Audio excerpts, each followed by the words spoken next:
Welcome back. Death by Slug.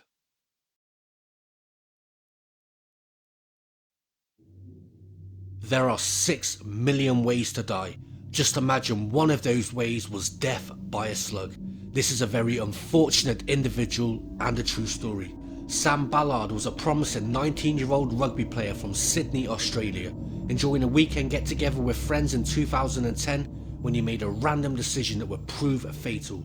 As Sam and his friends were having a few beers and appreciating the night, a typical garden slug crawled out in front of them. A friend named Jimmy Galvin at the time, not knowing he was about to make the biggest mistake of his life, perhaps influenced by the beer, dared Sam to eat the slug.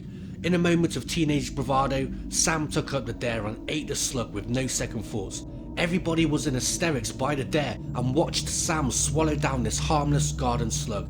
At first, everything seemed fine and the friends carried on as usual, but within a few days' time, Sam began to complain of severe pains in his legs. Then he started vomiting and experiencing dizzy spells. When his condition worsened and he fell weak, his mother rushed him to the hospital. No one could have predicted that the hospital visit would result in a 420-day-long coma that would paralyze Ballard for 8 years and eventually kill him. So how can such an innocent event cause such a horrific tragedy?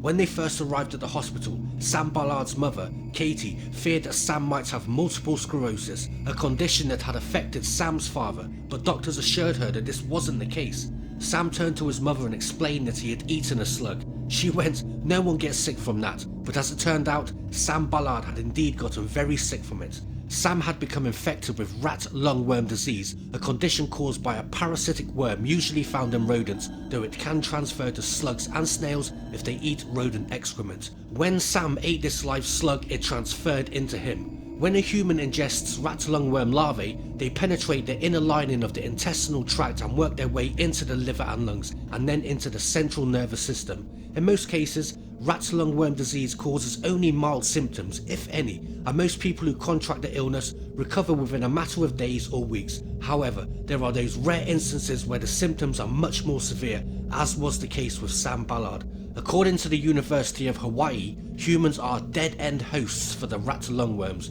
meaning the parasites don't reproduce in humans, but they do get lost in the central nervous system or even move into the eye chamber until they die.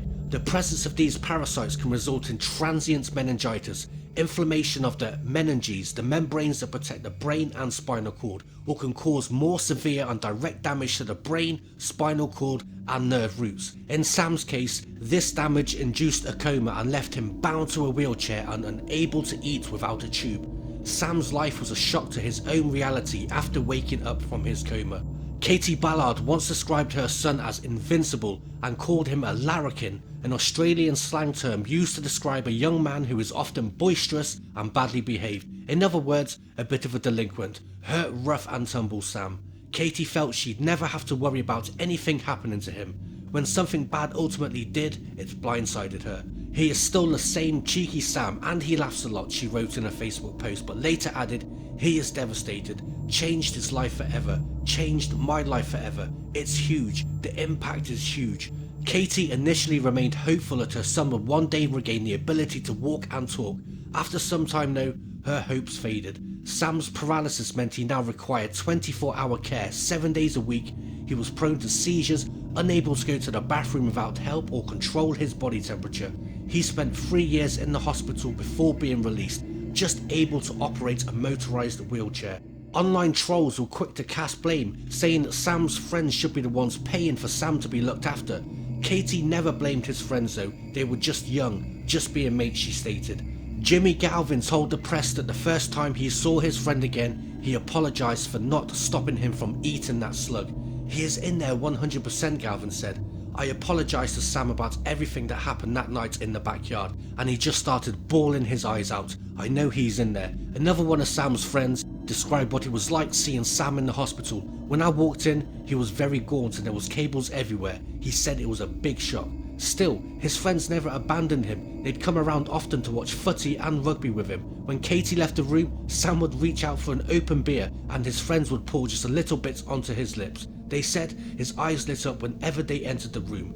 Team Ballard, as they were called, Initially even managed to raise enough money to pay for Sam's care, but it wasn't enough for the constant round-the-clock care Sam would require for the rest of his life. Despite this, unfortunately the seemingly endless health complications Sam Ballard faced over the course of 8 years took their toll, and he passed away in November 2018. So before you jump off of a roof into a pool, or if you're daring a mate to eat something stupid, just think about it, because it can have the worst consequences. Galvin said, just take care of each other.